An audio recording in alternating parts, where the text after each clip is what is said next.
Ready for Season 2? Good. I should just mention in this episode that although I've bleeped most of the words that would cause any problem with Apple or certain sensitive foreign countries, there still remains some Tier 2 sort of words, and this episode is about what you might call a sort of dirty topic. I overslept again this morning, here in my house in Atlanta.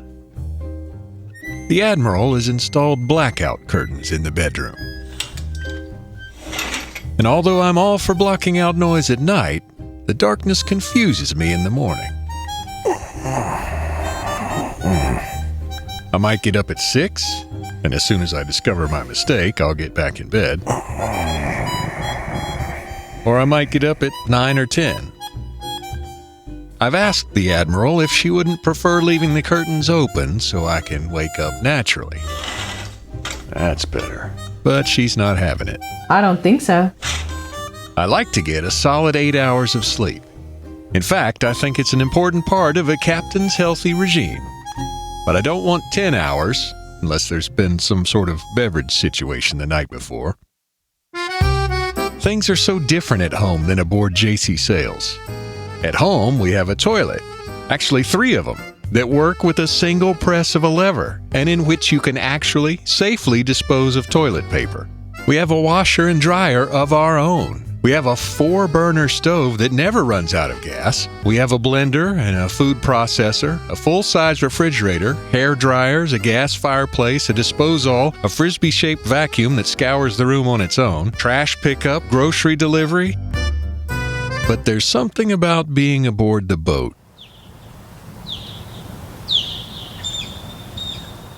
Compared to my terrestrial routine, I usually arise a bit earlier when I'm aboard JC Sails, for a variety of reasons. In the wintertime, it gets dark as early as 5:30, so by 9:30 it definitely feels like time for bed. Well, after a long day on the water, we're going to call it at 8:45 tonight. Does that mean I'm old? What time I wake up is determined by a lot of things, like how many beers or frozen drinks I may have had the previous night. Or in the winter months, one particular thing.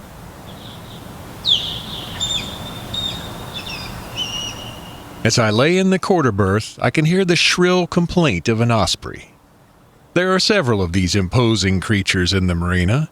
They like to perch atop sailboat masts and watch for prey. At 3 or 4 pounds, they don't get along well with the masthead wind instruments. Also, they tend to drop remnants of their prey onto whatever's below. They seem to frequent the same boats, and I'm glad not to have one of these magnificent animals aboard JC Sails. Water birds sound so much more abrasive than their woodland counterparts. Here come a platoon of green parakeets, by far the most jarring with their shrieking. But they are not the most numerous. From somewhere south, from whatever hellish place they spend the night, come first one company, then another, of grackles. Little blackbirds, their chatter has all the charm of 1,000 squeaky hinges. They light on the diagonal fore and backstays of the sailboats until they resemble some kind of Christmas tree for Edgar Allan Poe. As one grackle jumps into the line, the others below abruptly shift down one at a time like a weird bird train. The lines of grackles grow, but in a minute they won't be alone. Now come the crows. If I'm planning to sail anywhere in public or with the Admiral, there's only one choice. Be on deck immediately and slap the halyard against the mast to shoo them off. Because if the main purpose of this congregation is to have a morning chat, their secondary occupation is on whatever's below them. Sometimes you can hear it, for example, when one of the little defecates one of the berries he's eaten in its mostly intact and undigested form. Many of these pellets find their way into the small scuppers and combine with regular bird to create a poop plug, as it were, which ensures the scuppers won't drain, which means standing water on the deck, which means rot. Sticking the hose nozzle into the scupper from the top doesn't work, so I end up reaching down around the lifelines and sticking the nozzle into the bottom end of the scupper where it comes out of the hull. This is the perfect way to get a face full of bird water when the clog suddenly dislodges. According to my book on bird facts, crows are one of the most intelligent birds and can not only recognize faces and remember a positive or negative interaction, but also communicate that information to other crows. One of my surreptitious fantasies is to catch one of these crows, hold it down, and give him the same treatment he's been giving my boat. "Now go tell your friends," I'd say.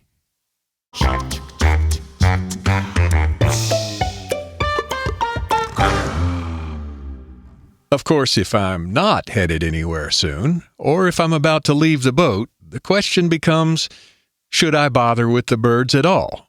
They're just going to be back to congregating and as soon as I'm gone. Another thing is, my gel coat on the cabin top is turning to powder after years in the sun, and every washdown sends a subtle white sheen into the marina water. If you sit in the cockpit these days, you'll come away with a white bottom or a white stripe on the back of your sweater. JC Sails needs as few scrub downs as possible right now. You want some kind of Zen acceptance challenge? This is it. Try to lie in your bunk as the birds crap all over your pride and joy. I don't know if this is a local phenomenon or a Florida phenomenon or what. It's definitely a winter thing. My friend John says, "Hey, birds fly south." In that case, I'd like to send these Yankee carpetbaggers back to where they came from. Sadly, we're prohibited from shooting them. I think the crows might learn after taking a few casualties, but I guess the grackles would still show up by the battalion. So I guess I have to get used to it.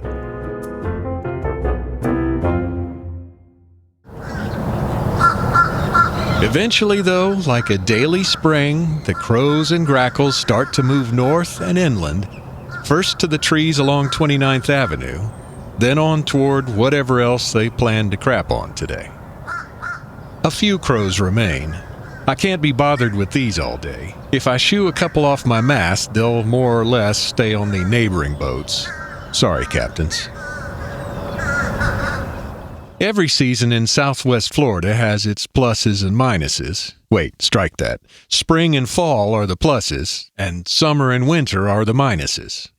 Summer is insufferable heat and humidity, with massive daily thunderstorms and the occasional hurricane. Winter spares us the daily storms, but we get the birds. But I suppose there's a positive here. The birds keep the maddening crowd away from the marina, which, by the way, now that I think about it, is an awful place. Don't come here. The birds are terrible for those 2 or 3 winter months, and the summer heat and thunderstorms, forget about it. I don't even know why I keep the boat here. I must be crazy. Anyway, at some point, right about this time of year, after the birds stop off at the marina and crap all over everything, for some reason, most of them will keep going, keep flying north, stopping to decorate our driveway and fence in Atlanta, filling the trees along the creek with their sounds, which has to really annoy the local songbirds, before moving along to whatever northern lands they commandeer for the summer. But until then, there's nothing quite as rewarding as motoring out of the marina and into Boca Ciega Bay soon after dawn, just as the Black Horde sails into the marina for their morning muster. Ha! Missed me this time, b****s.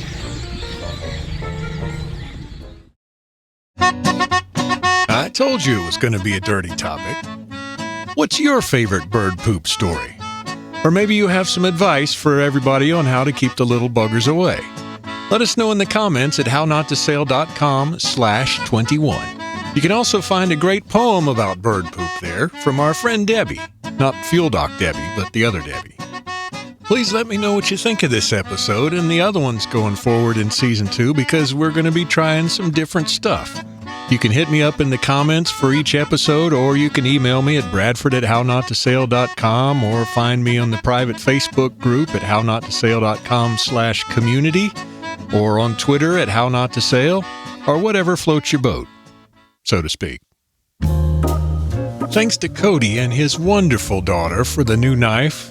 We don't mention any minors' names here without permission, but that was super thoughtful. Thanks to our awesome Patreon patrons for helping keep How Not to Sail afloat. If you'd like to join the crew, just go to hownottasail.com/Patreon. And thanks to Latitudes and Attitudes for ruining my life.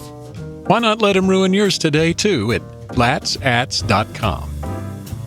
Major gratitude to Crazy Math Lady, Spontaneity, Harry EOD, and Kurt WPK for the nice 5-star reviews and kind words on Apple Podcasts. I really appreciate you. And as always, thank you for listening. Remember to stay away from the crunchy bits, as Captain Pete would say, and I'll see you next time on How Not to Sail. Screwing up is part of cruising. Let me show you how. I don't think so.